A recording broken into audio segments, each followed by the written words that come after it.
Hey guys, welcome back to my channel. I am Danielle, aka Stitcherista here on YouTube, and today is another stitch with me while I continue working on Primrose Cottage stitches. This is Halloween. I am stitching this on 28 count Jobelan in the color Antique Copper, which has become one of my absolute favorite fabrics. I stitched on Jobelan when I got back into cross stitching after college, and it has always been one of my favorite fabrics. And this antique copper color is like a perfect neutral for Halloween, especially because it has like a little bit of orange in it because of the copper. Absolutely love it. So I have a feeling that I'm going to be using that quite a bit for Halloween pieces. And then the other color I love from them is Sandcastle. That's what I stitched the Hocus Pocus coffee piece on. And I have another autumn piece that I want to stitch possibly after this one. That's from Frosted Pumpkin Stitchery. Yeah. Really love Jobelan though. And I really like 28 count Lugana as well. And I actually changed my Fiberlicious Fabric of the Month. That's the only Fabric of the Month I get now. I changed mine to 28 count Lugana. So I can't wait to start getting that. I have so much Aida. I really, besides the...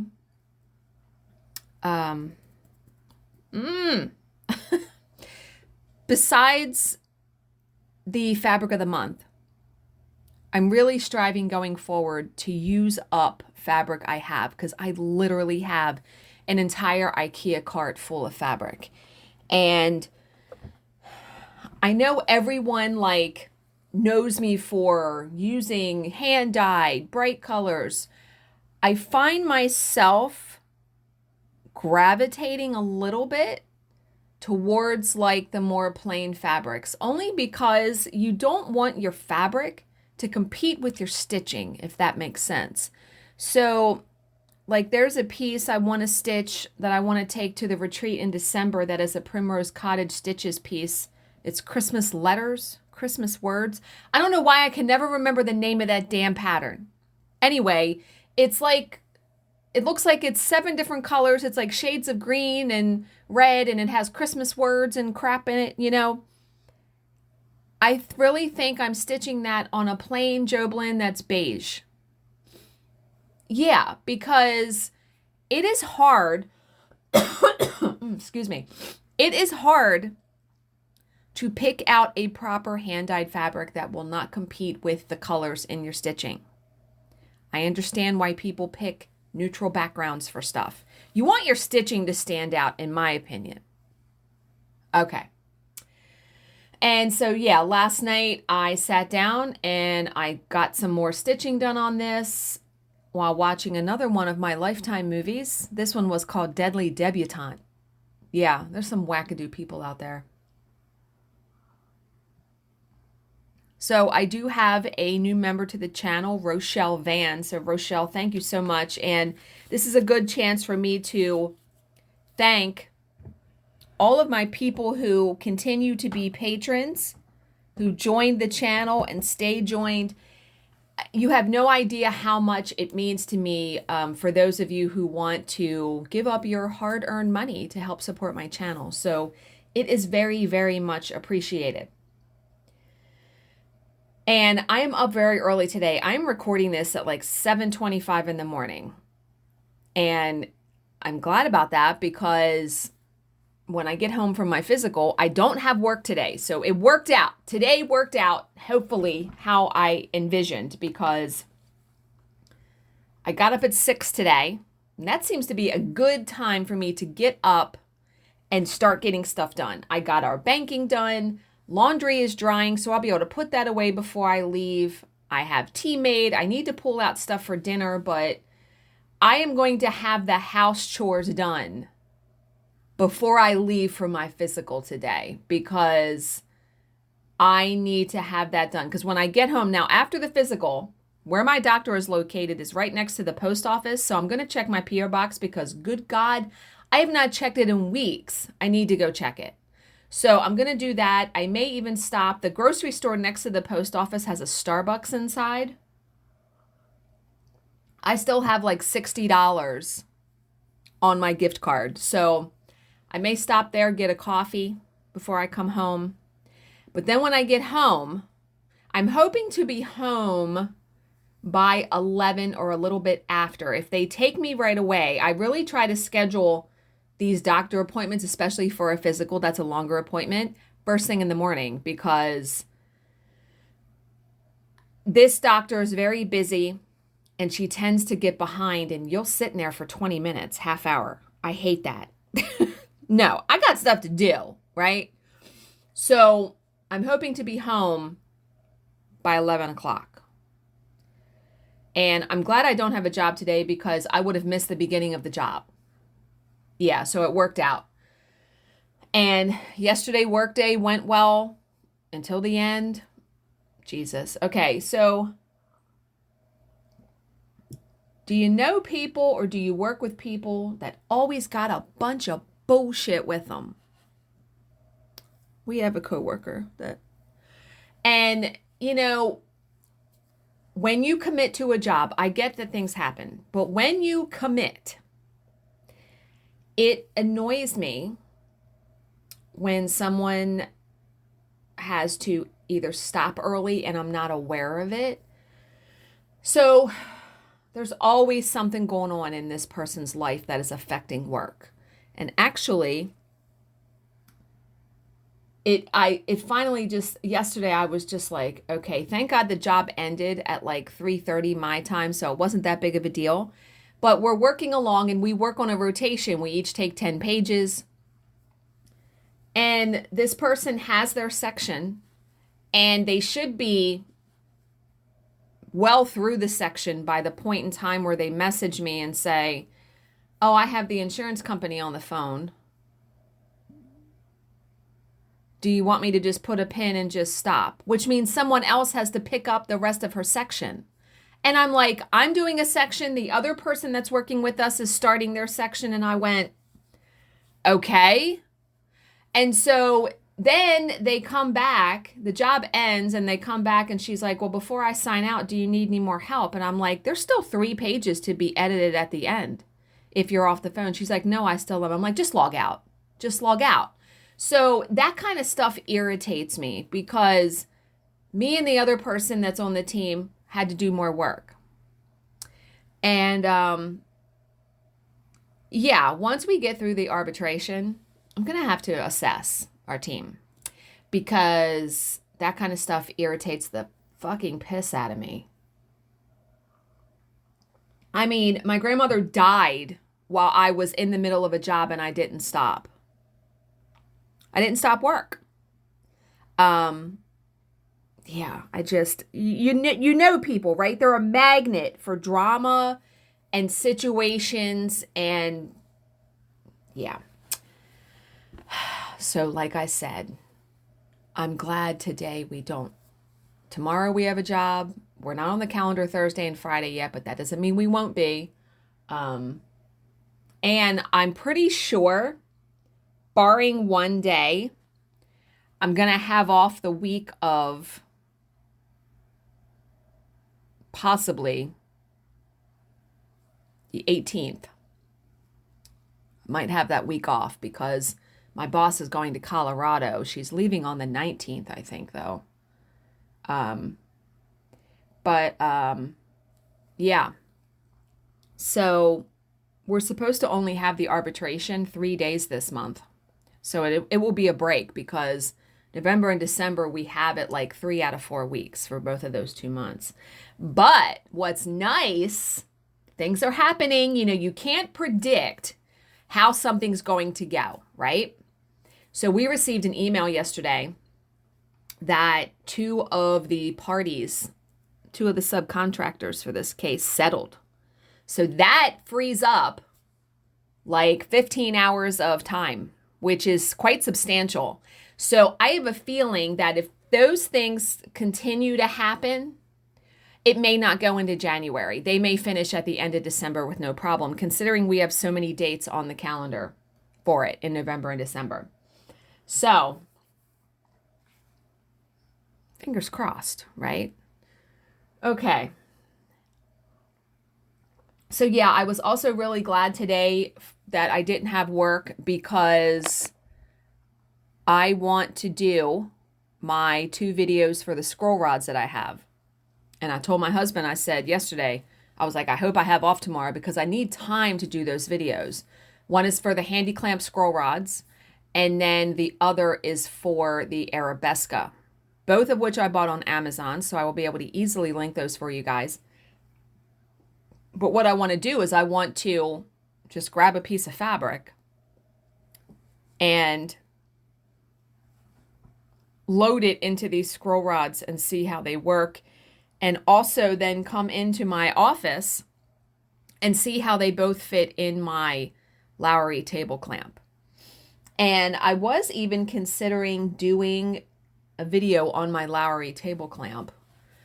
But I explained it yesterday in my vlog, so you guys will see that on Saturday if you watch that. But yeah, you know, cross stitch, I've done cross stitch the longest. I've been cross stitching for about 35 years. And cross stitch is my first love. I think no matter what other craft I do, it will always be what I come back to. It's like coming home. Do you know what I mean? I have connected with so many people in the crafting community with cross stitch. And there is just something about putting thread to fabric and making a picture that is like nothing other. You know what I mean? Absolutely love it. And I learn so much from everyone in the community. I actually, and I'll talk about this in my vlog today, I started watching a new to me floss tuber, but she's been around for a year, Jean Farish. Jean Farish Needleworks is her channel, and she's been a teacher since the 80s. So in every one of her floss tube videos, and she's got like 50 or 60, so I got a lot to watch because I'm only on number 2. I started at the beginning. She teaches you something every video. Like, I've taken notes because there's stuff I want to mention in my video about what she has talked about. And her voice is so nice and calming. Oh my God. I'm so glad that I started watching her. And she popped up in my feed, I think, when I searched for like a tutorial on thread drops. That's how it happened.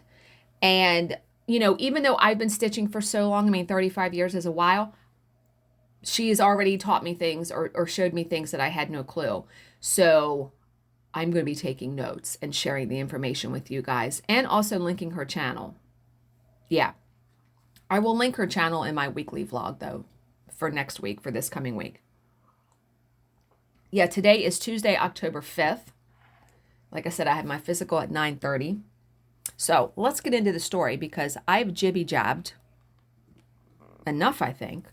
Although I do want to say one more thing. So when Bill and I went to Costco on Sunday, I like to buy my K-Cups from Costco because in the long run, it's just so much cheaper. I mean, I can get a box of like 50, 48, something like that for like 20 some bucks, $27, $30, something like that.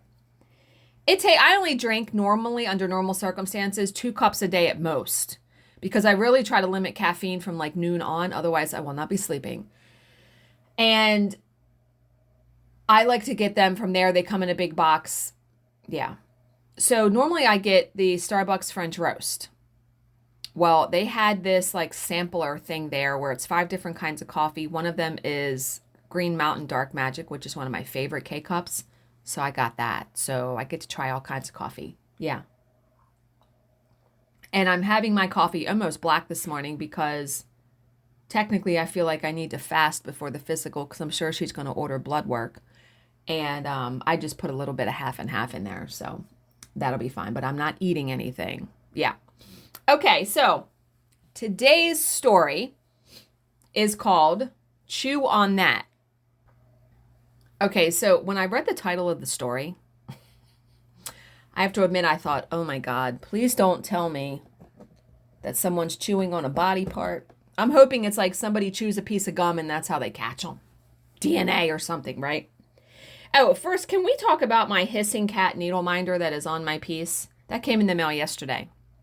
And I explain and I link in my cross stitch vlog that comes up this coming Saturday I got that from South Korea, a store on Etsy.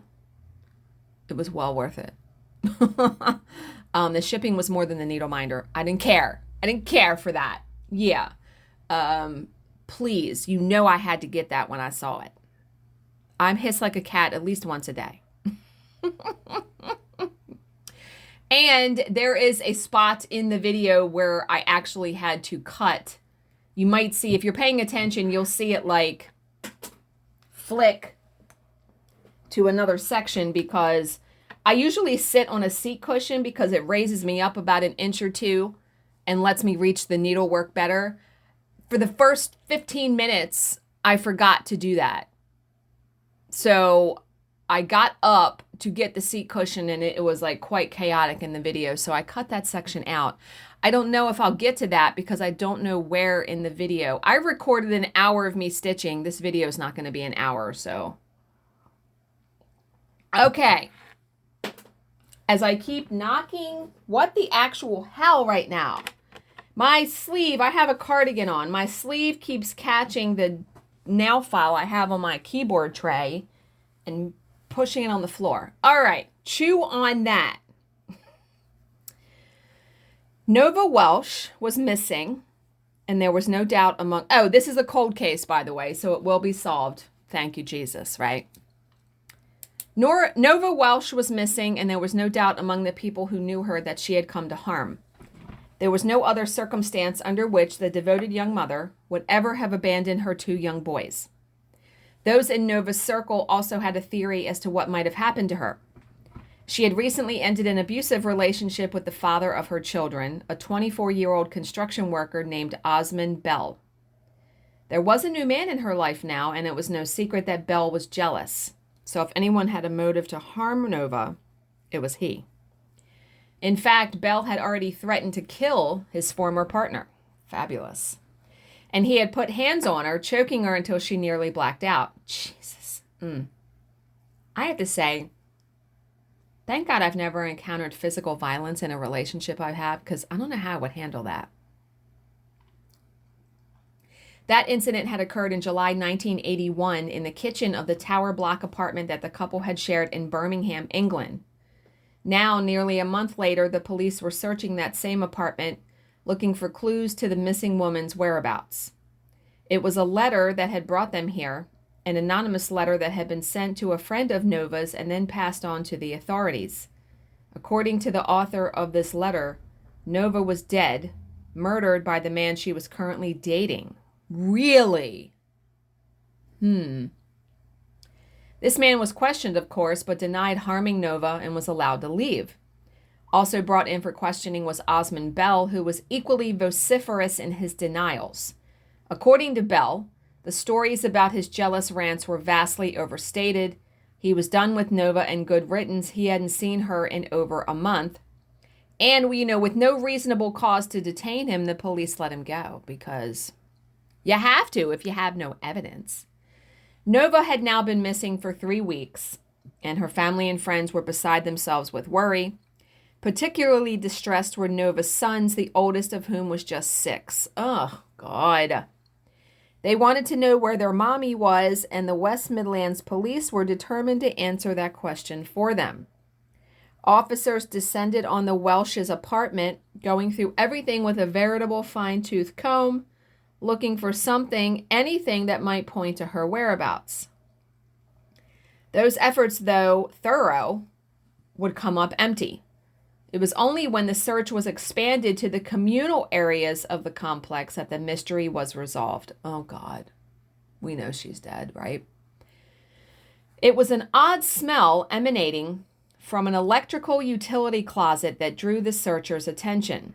The closet had a busted lock, and someone had jammed a wad of chewing gum into the gap to secure the door in place.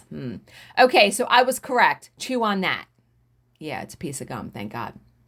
Opening it, an officer was immediately driven back by a gust of foul air that emanated from within. When he stepped forward again, he was armed with a flashlight, which he directed into the dark space. There, in the deepest reaches of the closet, he spotted something. A human form huddled in the darkness. It took him less than a second to realize what he was looking at. Nova Welsh had been found. There was no doubt at all that Nova had come to a violent end. The autopsy would confirm this. The mother of two had been strangled. Ugh, God. That left the police with several suspects, all of them men who the murdered woman had dated. Heading the list was the jealous ex Osmond Bell. He had, after all, threatened publicly to kill her and had throttled her in the past. How much of a stretch was it to believe that he had given in to his rage at their failed relationship, that he had taken things too far? So Osmond is once again hauled in for questioning, subjected to what he would later describe as a dark and terrible 4-day interrogation. Oh, Lord. But if the police were hoping to cower him into a confession, they would fail dismally. Through it all, Bell maintained his composure, never once giving the impression that he was about to crack. He suggested that the police check out Nova's latest boyfriend instead, the same man who had been mentioned in the anonymous letter. The truth was that the police had nothing on Bell. Motive and opportunity, yes, but no case has ever been closed based on motive and opportunity alone. Evidence is the oxygen that sustains an investigation, and the police had none, aside from the anonymous letter. Considerable effort had been expended on finding the writer of the letter, since the person who had written it clearly had foreknowledge of the crime. The penmanship, according to an expert, pointed to a female writer. Really? Whoever she was, she had been careful. The only fingerprints found on the paper were accounted for. They belonged to Nova. Oh no, they belonged to the letter's recipient. So who got the letter? Did they send it to the police? Whatever promise this piece of evidence might have held, it got investigators no close to a resolution. And so the mysterious letter and its envelope, the wad of gum from the closet, and the other paltry clues were bagged and cataloged. Detectives were assigned to more solvable matters, and Nova's file ended up among the cold cases, most of which no one ever expected to be resolved. But for the advent of DNA profiling, that would almost certainly have been true. Remember, this was in the 80s, so all of that DNA technology wasn't out yet. DNA, however, changed everything.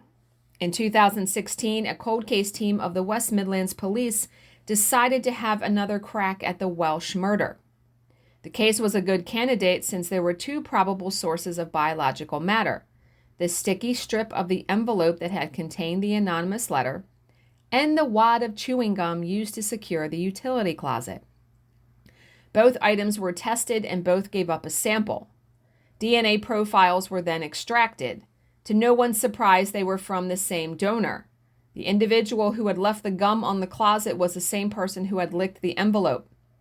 Despite the letter being written by a female, this person was clearly male.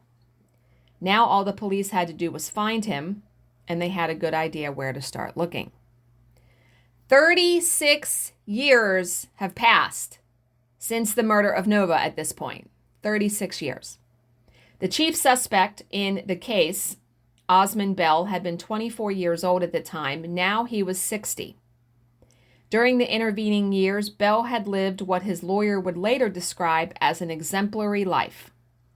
Surely such an upstanding citizen would have no problem providing a saliva sample to clear up a decades-old case. Surely he would want closure for his now adult children. Remember, they had 2 sons together. Bell was approached to provide a biological sample and agreed. How could he do otherwise, right? His DNA profile was then compared to that from the evidence and returned a match. Jesus. Finally, after nearly 4 decades, the identity of Nova's killer had been confirmed. Or had it? At the subsequent trial held at the Birmingham Crown Court in March of 2017, Bell's defense team offered an interesting hypothesis. According to his lawyer, Bell's DNA was only on the letter because the police had handed it to him during his initial interrogation. As for the gum, he could have stuck it on the door at any time. This is true, but why would you stick that on the door, right? He had, after all, lived in the building for several years. But again, why would you be putting a piece of chewing gum on a door? Why? Unfortunately for the defense, these arguments do not hold up to scrutiny. Belle's DNA wasn't just on the letter, it was on the sticky strip of the envelope, left there when he had licked the strip to seal it. If you were smart, you would have not licked it. You would have used water from like a paper towel or something, right? People don't think. The gum was even more damning. It was undisturbed when the police found it. The person who had left it there had done so while sealing Nova inside. There was no possibility that person could have been anyone other than Osmond Bell, not according to the DNA. What? Oh, not according to the DNA. Yeah, the DNA, it was him, for sure. In spite of this damning evidence, Osmond Bell would not be convicted of murder. What? After an entire week of agonizing over a decision, the jury decided that Nova had been killed during an argument that got out of hand. There was no evidence of premeditation, and therefore the appropriate charge was manslaughter, not murder. This verdict was reached by an 11-1 majority. Bell was then sentenced to 12 years, of which 6 would be spent behind bars, 6 on probation. It seems a paltry price to pay for such a vicious killing. Oh, God. Okay. Yeah, I have to say, I give him kudos for keeping calm back when he was 24 and not cracking during the police investigation. Wow. I don't know, how do you kill the mother of your children, knowing now, the adult kids will probably have nothing to do with him. You know what I mean? Like, how do you reconcile that your father killed your mother? I don't know. I don't know how you reconcile that. Okay. So, had you heard of that case? Let me know down below. I hope you guys all have a fantastic Tuesday. As always, if you have any questions, please leave them in the comments section below, and I will answer them to the best of my ability. Thank you so much for watching and subscribing, and I will see you in my next video. Bye, guys.